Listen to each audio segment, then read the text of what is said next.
On behalf of Senator Moran and myself, we welcome you, distinguished guests all, to this special occasion. Today is a day that will live not in infamy, but in celebration. Today is B,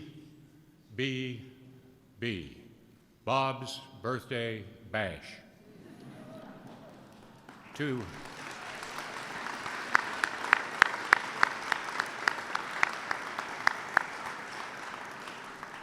give our invocation, we are privileged to hear from our Senate Chaplain, Barry Black.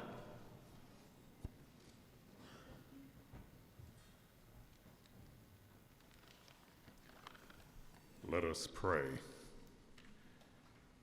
Eternal Lord God, the giver of every good and perfect gift, thank you for the gift of Robert Joseph Dole and for the footprints he has left and continues to leave on the sands of time.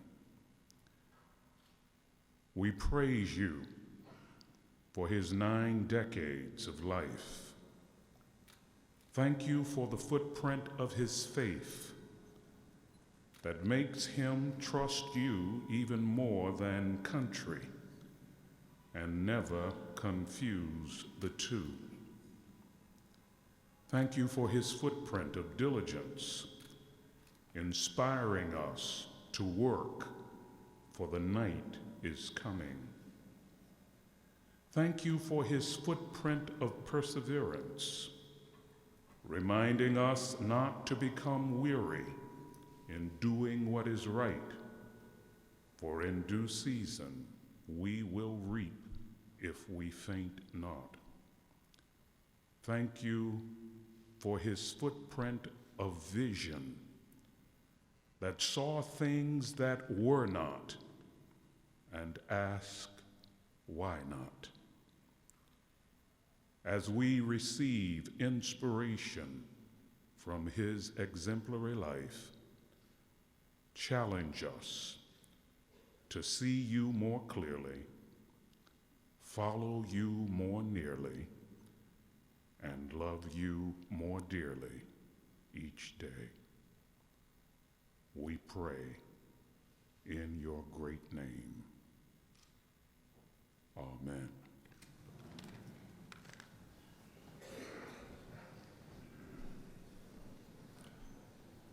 The Statuary Hall, Chaplain Black, history, and the Lord are with us.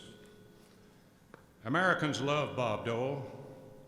There are those that are drawn to his humor. There are those that know him from his presidential campaign. Bob, I have your sister's tie here. It's a little short, 1980, 1988, 1996.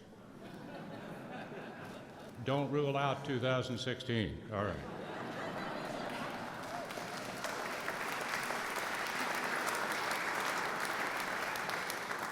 There are others who know him from his work on behalf of the disabled. Many more still know him for his leadership in the Senate. Kansans know him as the boy from Russell, the lawyer, their congressman, and their senator. I know him as a mentor, a friend, a brother. Then there are those that know him from Walter Reed. There are those that know him for his work in behalf of veterans, those that know him from the Army and from the hospital where he recovered from his war wounds as a decorated hero whose example of courage and determination inspired others to regain and achieve quality of life and success. The men and women of the greatest generation know Bob from the National Mall on a sunny day in the nation's capital when a tour bus pulls up and the heroes arrive. Bob and Elizabeth are there to greet them. Word spreads, a crowd forms, the excitement and the respect are palpable. Bob Dole is one of them. Like them, he sacrificed for the preservation of our nation. He went on to give his life to public service, and when most would have faded from the causes and the headlines, he returns to serve again. With regard to the World War II memorial, to honor his generation with a long overdue recognition of the courage before it was too late. Many traveled to the monument, and it gives them a reason to share their stories, some for the first time. Bob put it best himself when he said, and I quote, "Many bring with them intensely personal memories to lay on history's altar. They come like pilgrims of old, accompanied by children or grandchildren. Some arrive on honor flights, cheered by people they've never met. Their steps may be slowed, but their pride is as robust as their patriotism. To stand within these embracing arms of stone is to kindle memories of distant battlefields, bottomless seas, endless skies. It invites both reflection and renewal." Bob Dole, purveyor of reflection and renewal, shakes hands, takes photos, inspires younger generations in a matter of minutes on the National Mall at 90 years young. What kind of a man can make this reverence a reality? What kind of a man leaves inspiration in his wake? A great man, Bob Dole, who loves America. I know I speak for Kansans and the rest of an admiring nation when I say, Bob, we love you. Happy birthday.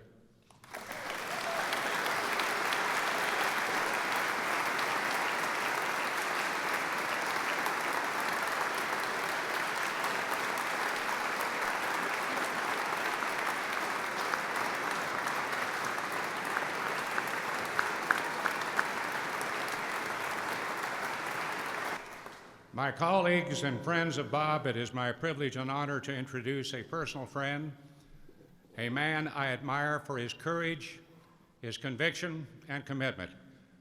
As Bob Dole knows, there is no smooth sailing in a perfect storm, but sail on he does. The Speaker of the House of Representatives, John Boehner.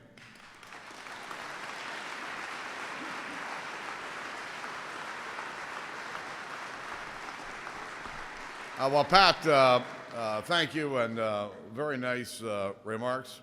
Senator Dole, nice to see you. Ladies and gentlemen, welcome to the United States Capitol. When Bob asked me whether he could celebrate his 90th birthday here in Statuary Hall, I was only too happy to oblige.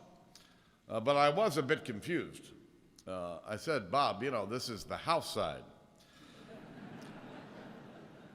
Listen, Bob and I got to know each other back in the mid-'90s when I was a young upstart in the leadership, and he was the Senate Majority Leader, and spent a lot of time with each other. And, you know, reporters are always trying to make comparisons between his time as Majority Leader and my time as Speaker. I'm not going to lie, some days I see it, I really do. For example, you have no idea how tough it is to take all the tan jokes in this town. Now, the tan man, that's how we've referred to each other over the last almost 20 years. Because one night over at National Airport, I was standing there and Bob was coming in from a flight, and he said, "Hey, tan man, how are you?" Of course, he was almost always darker than I was. But Bob, of course, is the one who taught us that we should take our work seriously, but not take ourselves so seriously. When he so memorably left this Capitol, he spoke vividly about an America being much more than a place on a map. Then he said that he wished to be judged just as a man. And you know that he just meant it the way he said it. He also knew that he would be judged as much more, a statesman, a Senate icon, a favorite son. But before all of that, back in the winter of 1961, Bob first arrived in Washington to represent the 6th District of Kansas here in the House. That's right, he started out as a House guy. And his maiden speech in this building occurred on the House floor. He was trying to pass an amendment that required recipients of foreign aid to guarantee the same rights as our own citizens have. And Bob said, As a freshman member of Congress, I'm rather reluctant to offer an amendment. But we all campaign on the theory that this is a free country. There is an opportunity to encourage those basic freedoms and win a victory for freedom and bitter defeat for the Khrushchevs and the Castros of this world.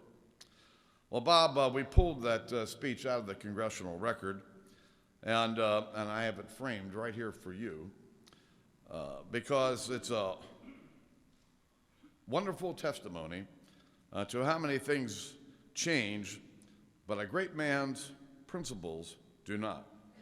And that makes all the difference. So on behalf of the men and women of the House, I want to say thank you and happy birthday.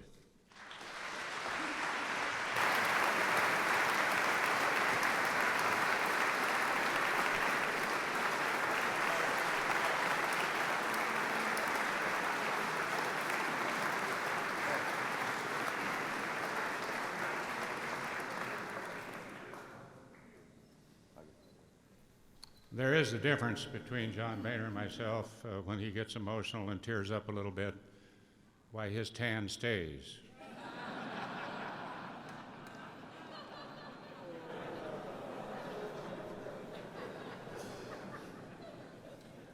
Ladies and gentlemen, it is my distinct honor to introduce a friend and a Bob Dole admirer, a man from Searchlight, Nevada, who walks the hallways at night that Bob knows so well. Searchlight, halls, night. Come on.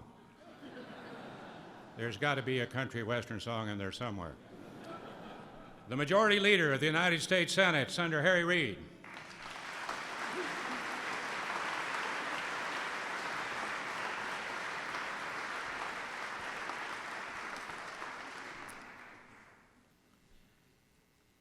Being here for the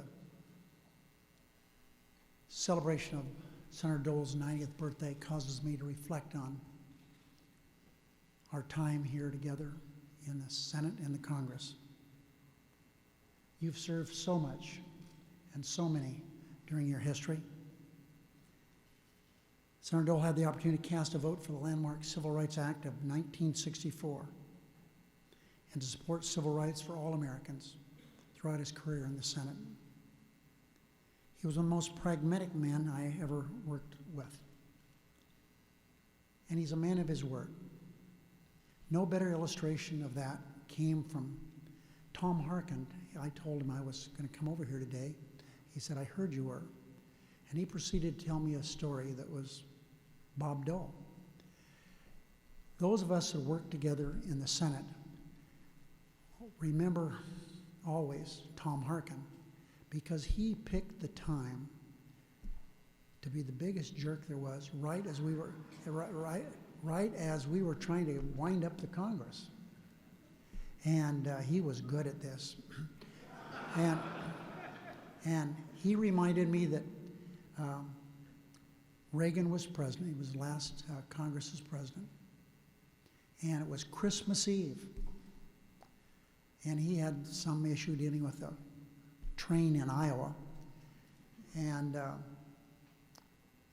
so 1 hour went by, another hour. So finally a call was arranged between Leader Dole, Senator Byrd, Tom Harkin, and someone from the White House. And an agreement was made. Okay, Harkin, you back off. I, Senator Dole, will make sure that this happens next Congress. All four agreed. So Reagan's out of office. Bush is the president, the first President Bush, and no train. So Tom Harkin went and talked to Senator Dole. And he said, do you remember the deal we had? And Senator Dole, yeah. He said, now I do remember that. So he picked up the phone while Harkin was there, called the White House, and said, I made a deal with Harkin. We've got to deliver. That's Bob Dole. And he delivered.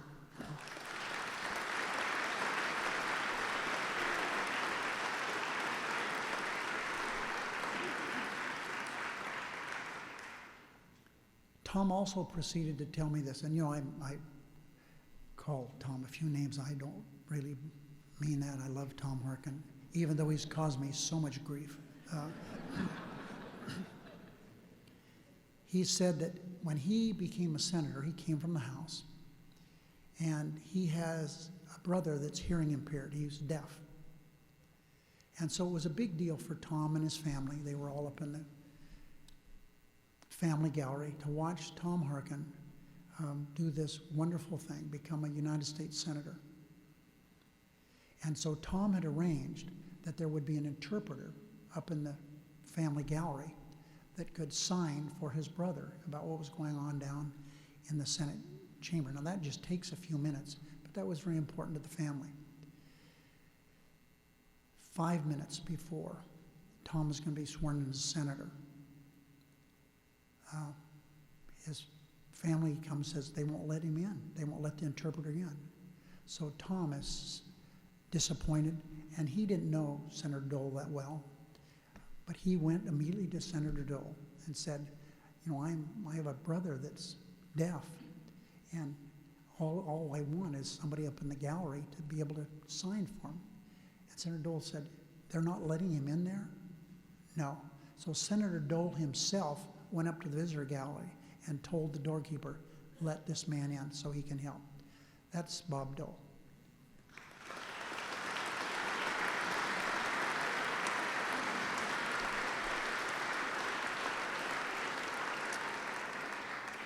Virtually every senator that has served in the United States Senate with Bob Dole could tell stories just like that. But I picked a couple from Senator Harkin because he mentioned to me today. Bob Dole's pragmatism and honesty helped him become the longest-serving Republican leader in Senate history. As Ronald Reagan said of Senator Dole's years of leading the Senate, and I quote, his title of leader is not just a job title, it's a description of the man. I agree with Ronald Reagan. As majority leader, Senator Dole set an exceptional example for his caucus and for the Senate. He set an example for me. Truly, Bob Dole was my role model. I really admired him so very, very much. He worked with Leader Byrd, Leader Mitchell, Leader Daschle. He was gracious to every one of them. He once said, and this is a quote, your political opponent does not have to become your enemy. That's the life that he led. There's no finer illustration of this. It's been written up, so I'm certainly not divulging any secret. It's already been written out. I got a call one day and said, would you be willing to go with Senator Dole to Senator Inouye, who was laying in state? And I said, oh, I'd be happy to do that. And Senator McCall and I were with him. And the little alcove coming into where the catafalque was, the casket of Senator Inouye, Senator Dole asked to be pushed off into a little alcove there, away from everybody else. And he looked up at us, and he said, Danny's not going to see me in a wheelchair. Senator Dole got out of the wheelchair with a little bit of help, and he walked over to that catafalque. And that wasn't good enough for him. He walked up so he could be with Senator Inouye. And then, as we know, saluted him with his good arm. If there were ever a moment I will never, ever forget, it was that. That was one of the most emotional, patriotic, sensitive moments of my life and anyone that was there. That's the kind of man he is. There's no finer illustration of the principle of who he was than how he felt about Dan Inouye. The Senate is the most effective body when Democrats and Republicans of good faith, Democrats like Dan Inouye and Republicans like Bob Dole, come together to make this country a better place. Senator Dole taught me, taught every one of us, that the political aisle may divide us, but our shared humanity will always bring us together. I'm very, very thankful that he brought us together again today in celebration of a long and productive career of public service that will be written about in the history books forever. Senator Dole, happy birthday.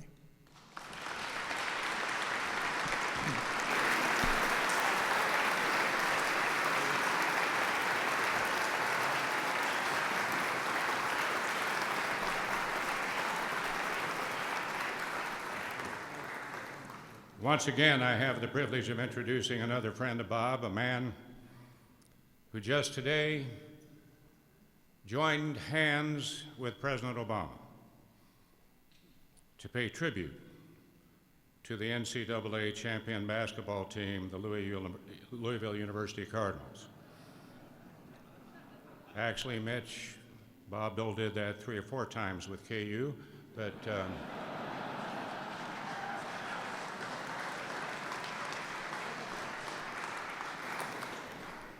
I'll get in trouble for that.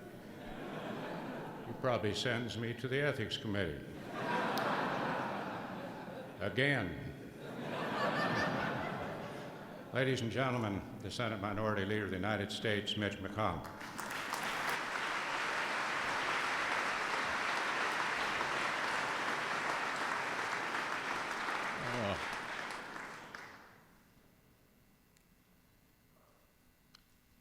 As you can see, Pat is a worthy successor to Bob Dole when it comes to humor. Of course, many of us know the story of Bob Dole's truly remarkable wartime heroism. But there's so many timeless lessons in it that I think it oftentimes bears retelling. The main points are now familiar. A young soldier from Russell, Kansas, leads an assault on a Nazi machine gun nest in northern Italy and braves enemy fire to rescue an Army radioman. And in the process, he sustains injuries that take years to heal and eventually begins a tortured return to civilian life with 2 Purple Hearts and a Bronze Star in hand. Before that fateful day, Bob had enjoyed nothing more than playing basketball, and he aspired to be a doctor. After it, he was forced to create a very different life than the one he had imagined for himself. It was incredibly tough. Yet through sheer force of will, Second Lieutenant Robert Dole overcame his injuries and rose to the very pinnacle of American politics. And somewhere along the way, he came to embody a certain kind of American hero who asks little and gives much, who wears his heroism lightly, but who makes everyone around him think deeply about how they themselves measure up. Some forget how precarious Bob's condition was after his injuries.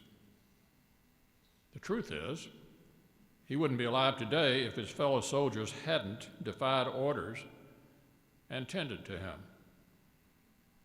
The story goes that after they administered morphine as he lay injured on the battlefield, they scrawled an M on Bob's forehead in his own blood. The platoon sergeant then ordered a fellow soldier to stay with him, but grimly predicted that he wouldn't have to wait long. Well, nearly 7 decades have passed since that April day in 1945. Despite the assumptions of his platoon, despite the prognoses of doctors who attended to him, despite cancer, despite it all, Bob Dole has set his own course. No matter the obstacle, he's never let anything stop him. Because Bob Dole is a man who's hard to hold back when he puts a mind to something. Just ask Elizabeth. He's lived a full and remarkable American life.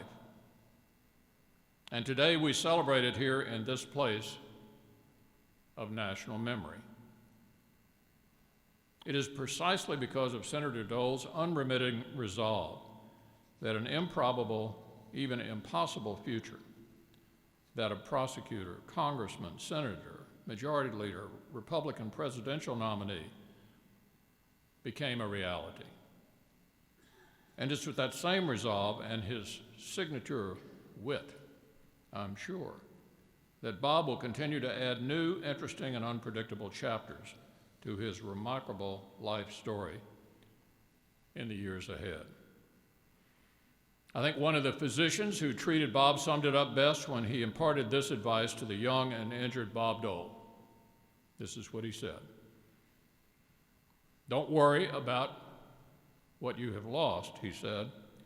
"You have to think about what you do have and what you can do with it." Senator, America is grateful that you took that good advice and have lived it for so very long. Happy birthday.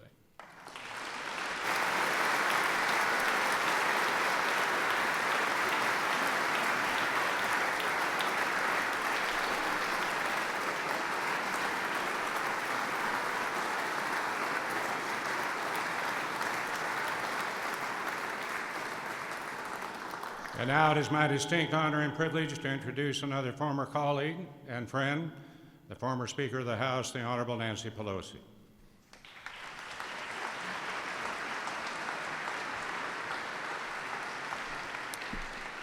Thank you very much, Pat. It is an honor to join you, Speaker Boehner, Majority Leader Reid, Leader McConnell, my colleague, Whip Hoyer, and each and every one of you.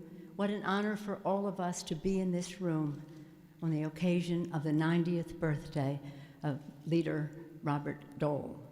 It is a special honor, of course, to be here with Elizabeth Dole, who in her own right brought leadership to our country and great happiness to Senator Dole.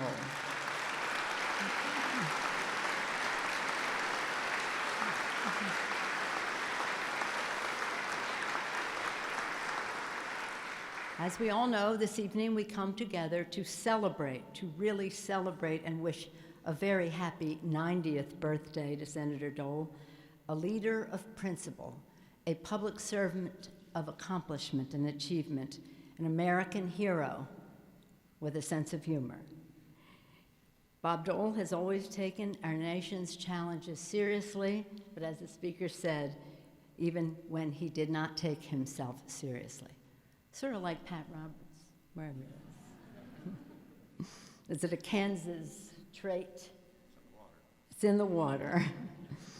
We all know that and be confident that Senator Dole had the best interest of our country at heart in every issue that he addressed. Even if we were not in agreement, we knew that he was a great patriot. He sought common ground where he could. He stood his ground where he could not. It is a source of pride to many of us here in the House that Senator Dole began his career in Congress in the House of Representatives.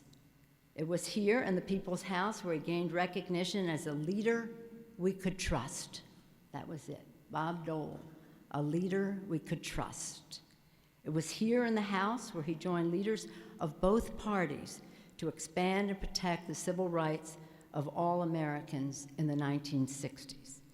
It was in the House where he honed his skills that made him an effective leader in the Congress, in the United States Senate, that led him to join a progressive like Senator George McGovern to expand eligibility for food stamps or work with leaders of all stripes to enact the landmark Americans with Disabilities Act. Thank you, Senator Dole. I'm standing and thanking you tonight.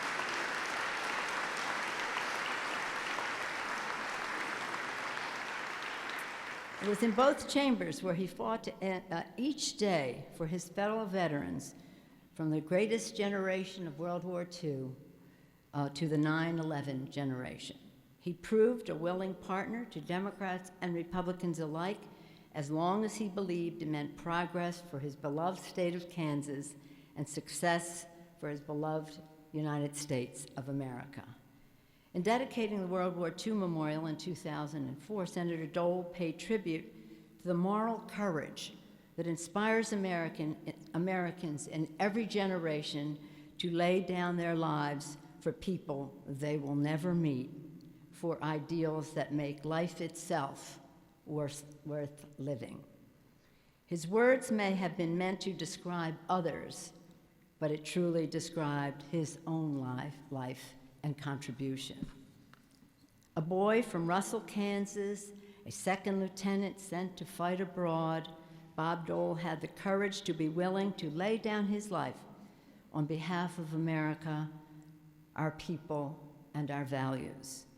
Ever since, in every office, in every post, in every arena, whether in the public sector or as a private citizen, Bob Dole has dedicated his life to the ideals that strengthen our nation, that define the character of our country.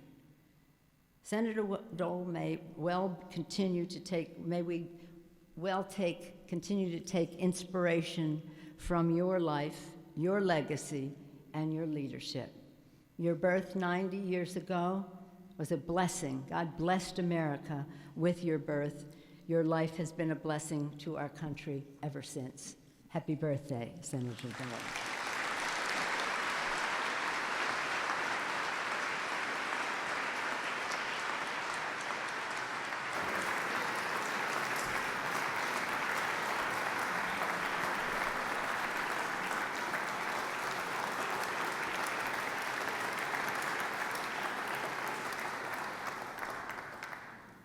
I have several quick letters to read, Bob.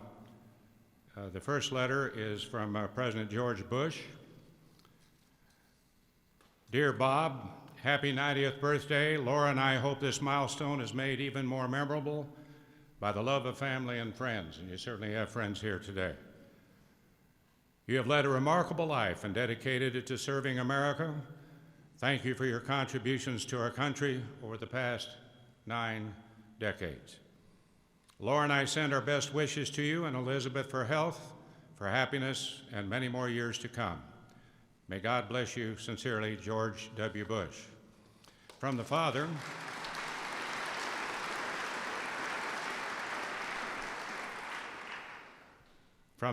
Bob. Dear Bob, you're 90? No way. You don't look over a day over 89. And I didn't know you were so much older than I am. I won't catch up with you for another year.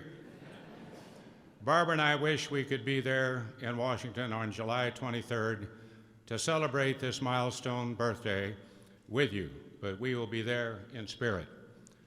We send family love and warmest best wishes for a grand celebration of 90 years well lived. With respect, your dear and old friend, George H.W. Bush.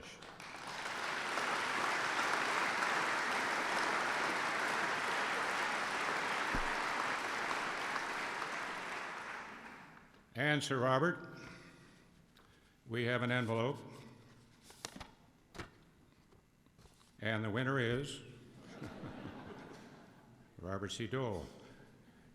Dear Bob, Michelle and I send our warmest wishes on your 90th birthday. On this wonderful occasion, I extend my thanks for your tremendous contributions to our nation over the course of a long and distinguished career of public service. From your courageous service in World War II to your 35 years in Congress, your countless accomplishments since you have been a fierce and unrelenting champion of the values we stand for as Americans, including the fundamental right of every person to live in freedom and with basic dignity, representing the people of Kansas in the interest of all Americans. You fought for our farmers, for Social Security, and for foreign policy that enabled America's commitment to peace, justice, and prosperity. With your leadership, we passed landmark disability laws at home, and we will continue to pursue our shared goal of ratifying the Convention on the Rights of Persons with Disabilities to help ensure those protections extend beyond our nation's shores. I wish you and Elizabeth the happiest of celebrations, and I hope you take immense pride in all that you have been able to achieve on behalf of so many. The President of the United States, Barack Obama.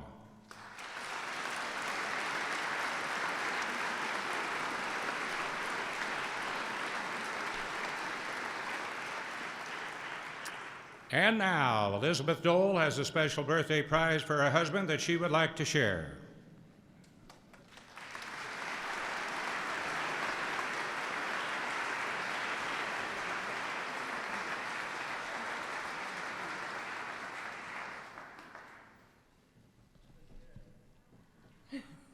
Bob's saying, have a chair, please. Ever gracious.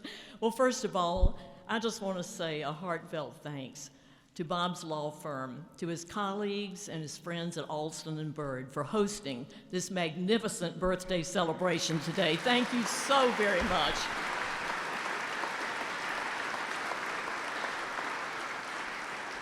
And then, how can I possibly express adequate thanks to the leaders who are here today, who've said such beautiful and kind words about my beloved Bob Dole. Thank you so very much, each of you, for what you have said. We'll treasure it. It's in the heart. And Pat, thank you so much. Pat's sense of humor also adds a great deal, doesn't it? He's a wonderful master of ceremonies.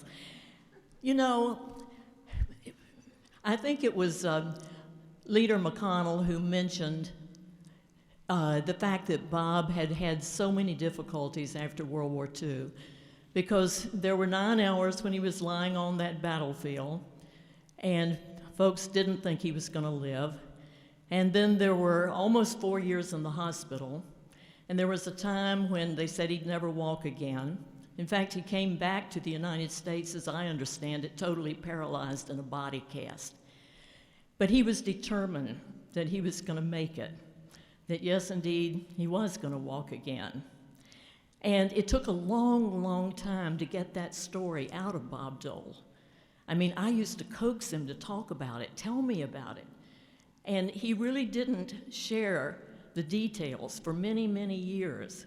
And I've found, Bob, that as we visit at the World War II Memorial so often, that a lot of others of that era have had the same experience. They've really just not talked about it very much. But then they come to the memorial and they see their memorial and their eyes fill with tears, and they see others there that they can relate to and talk to about their experiences, and the story opens up. Well, when it finally did, when Bob began to tell us more about it, he thought, you know, maybe I should write a book about my experiences, because, you know, the young men and women too, coming back today with disabilities, we're in the longest period of fighting in the history of the United States. And there are a lot coming back now with disabilities. And so he wrote this book, One Soldier's Story. And I think it has been an inspiration to a lot of people to just hear what he went through, and that yes, you can have a great and fulfilling life despite your disabilities. Well, there was something that was an inspiration to Bob, just like I hope this book has been to many today. And that is a song, You'll Never Walk Again. You'll never walk alone, please. Sorry. You'll never walk alone, because there were doctors who were telling him at that time that he would never walk again.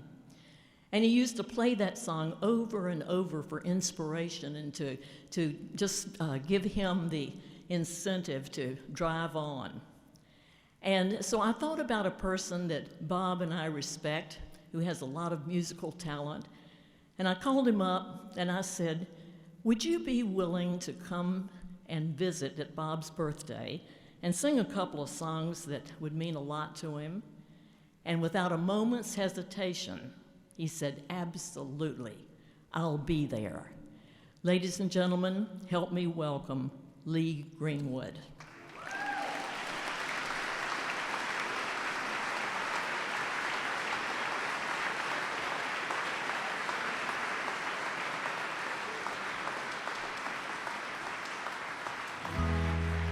Thank you very much. Honored guests and our guest of honor.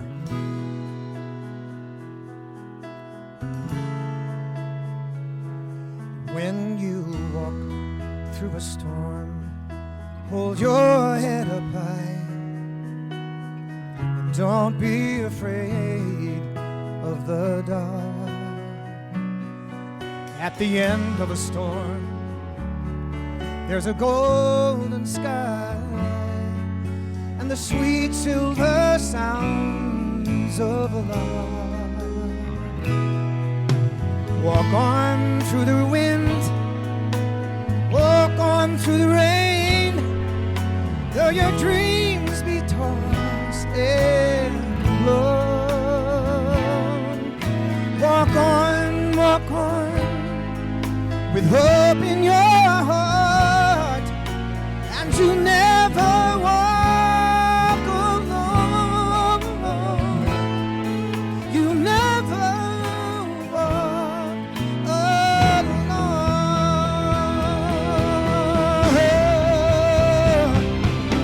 Walk on through the wind, walk on through the rain, though your dreams be tossed and blown.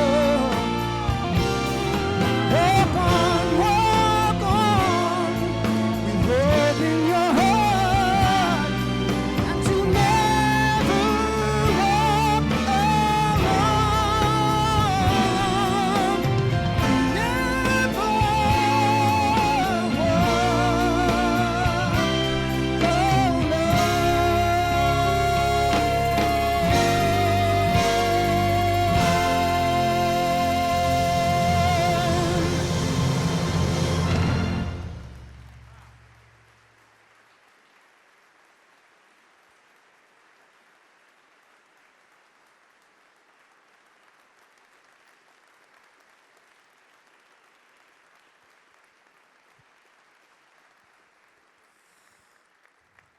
Thank you so much. The friendship I share with Bob Dole and Elizabeth has gone on for many years. When we have respect for each other, it makes part of the bond of the American family. I was raised up in a farm in Sacramento, California, and I made my trek to Nevada for almost 20 years, where I had a great living and a great economy and a great education about music. I moved to Tennessee, where I found my country music career, and things changed for me drastically. But never once did I question the fact that I was successful because I lived in a free country supported like many of you in this country in this room, who make the laws that govern the rest of us, and this very special man, Bob Dole, who has stood as a pillar of strength in Congress. Let me sing the song that I've worked beside him and many others of you in this room that I wrote in Tennessee in 1983 that has become America's second anthem. I proudly sing for you, God Bless the USA.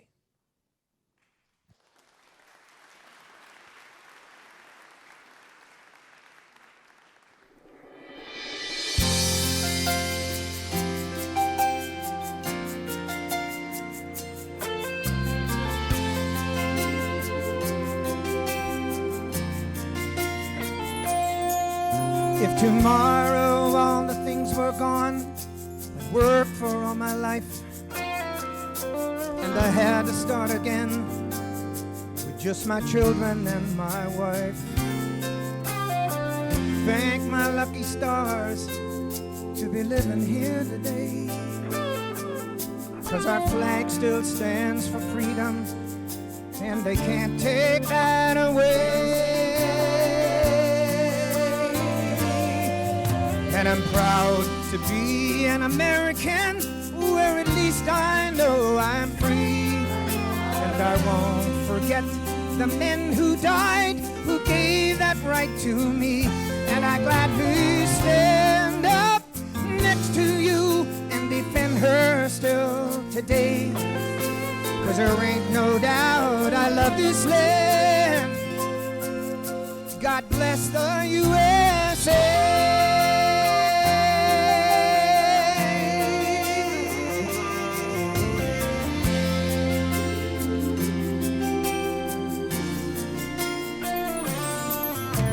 the lakes of Minnesota to the hills of Tennessee,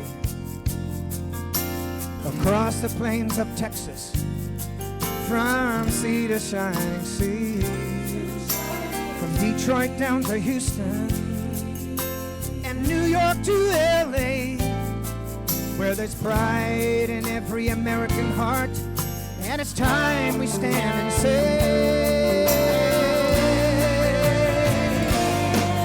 that I'm proud to be an American, where at least I know I'm free. And I won't forget the men who died, who gave that right to me. And I gladly stand up next to you and defend her still today.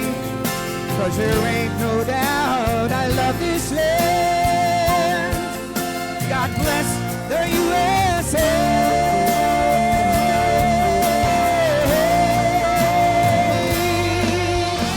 And I'm proud to be an American, where at least I know I'm free.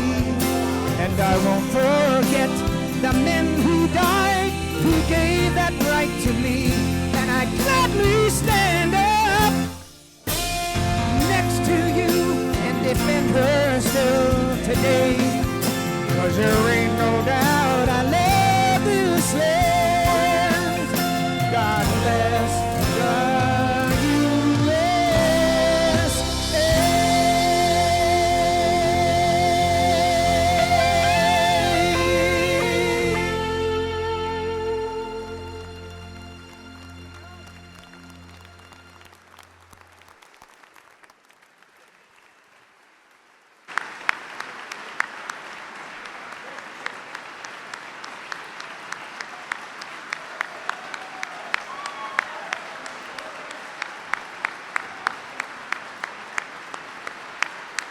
Thank you, Lee.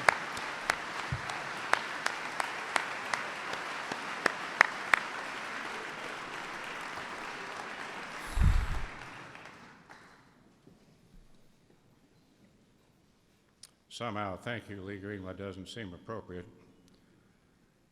Wow might seem appropriate. Thank you, sir. I'm going to get like John Boehner here in a minute.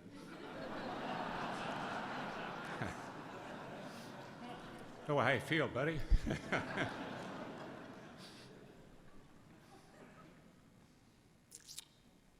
Ladies and gentlemen, without any further ado, the man of the hour, the leader of our greatest generation, Senator Bob Dole.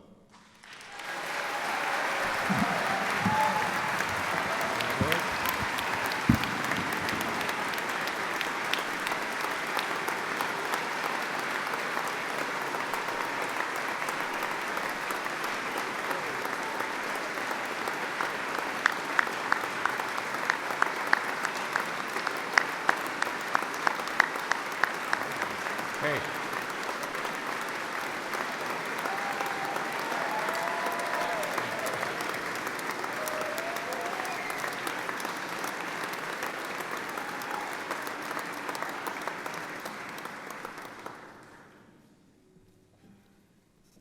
Well, thank you very much.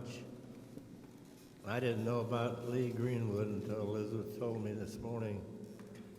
It was a secret not to say anything because she knows I have a habit of talking when I'm not supposed to. But I want to thank Austin and Bird, and I know Richard Hayes is here, the general chairman in Atlanta, and Dennis Garris, who is the chairman of our office in Washington, for agreeing to pick up the tab for this. Otherwise, it'd just been a quiet dinner with me and Elizabeth.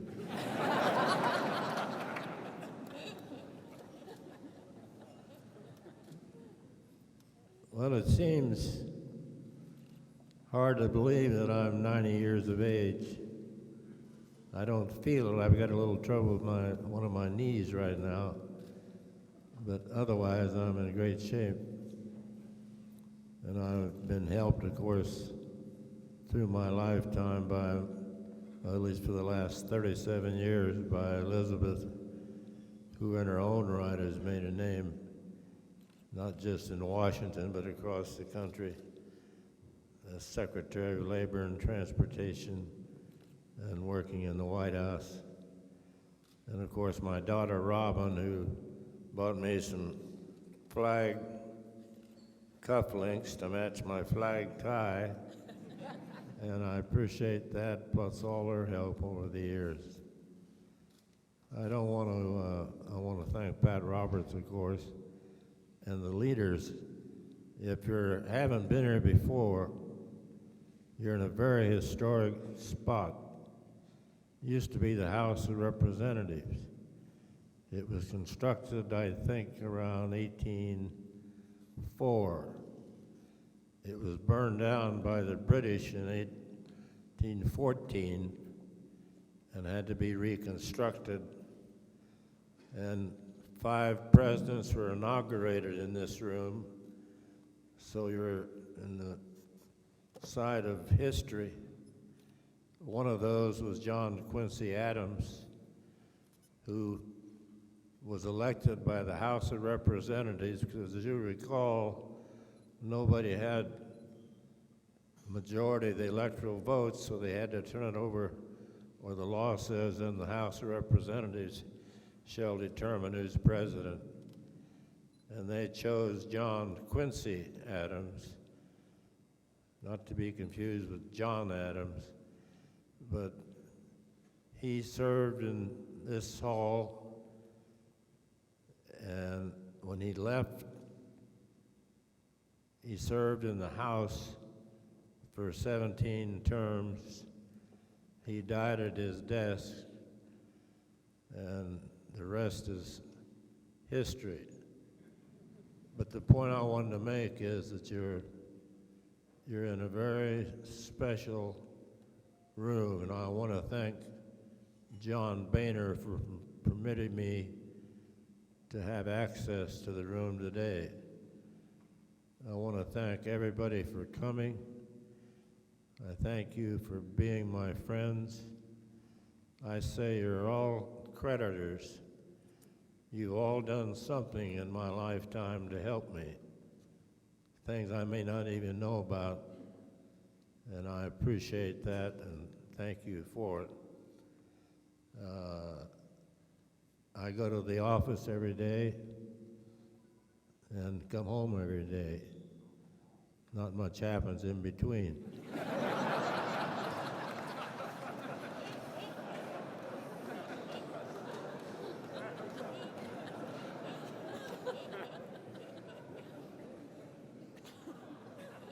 But it beats working, so.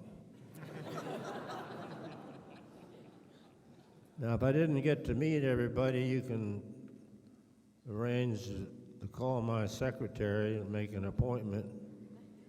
The rate is about $300 an hour.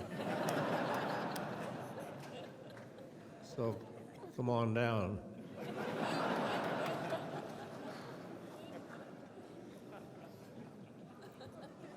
Pat Roberts always does a spectacular job, and I want to thank him for keeping this session or whatever we're having here going and on time. We told people that we're going to start at 5:30. We did. John Boehner has a commitment out of the state tonight, and he moved up the closing of this room again to accommodate us, and I appreciate that very much. My friend Harry Reid, and who's been very good to me as a former leader.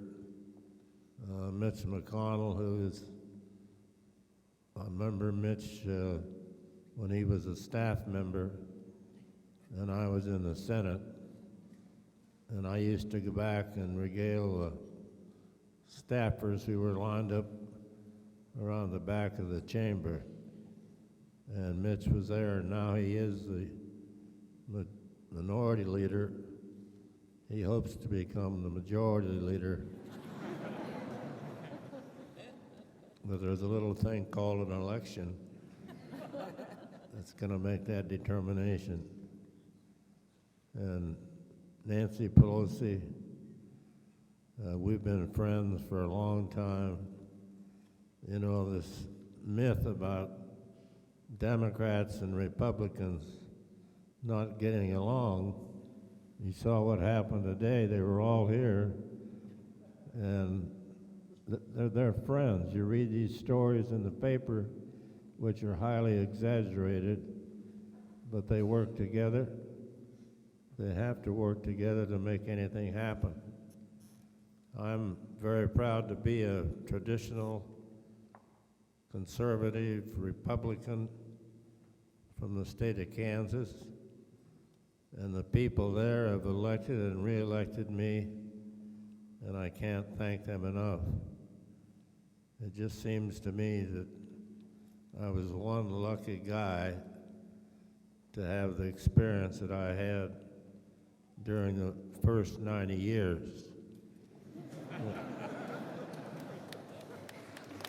Now,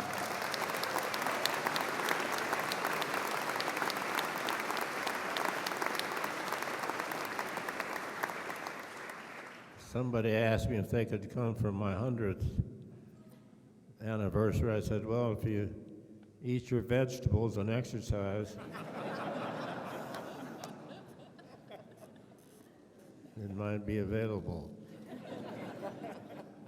But I sincerely want to thank people in the audience, and there are a lot of chairs, and on the other side, there are going to be some heavy hors d'oeuvres served here, along with champagne, beer, or wine, or you can get a Diet Coke. But again, I want to thank Elizabeth and Robin, and single out, I don't want to start this name business, but Mo Taggart did a lot to make this successful.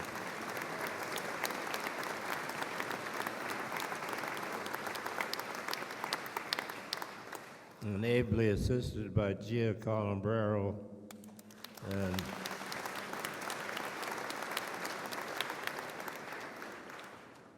P in my office, and Miriam and Marion, and the list goes on. So I thank them very much. This is all put together in a matter of a couple of weeks, and we think before the evening's over, about 700 people will have attended, which is about the number of votes I got in '96.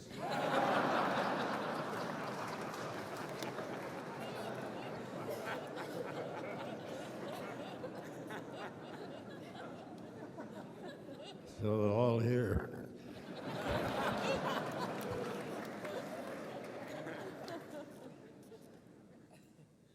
Okay, Pat. Well, we all appreciate that, Bob.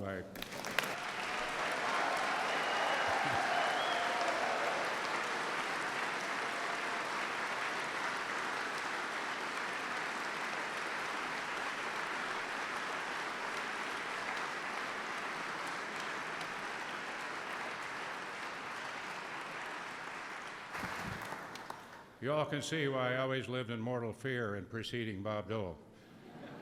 Ladies and gentlemen, join me in a toast to a beloved American hero, Bob Dole. Happy birthday, Bob. Hear, hear.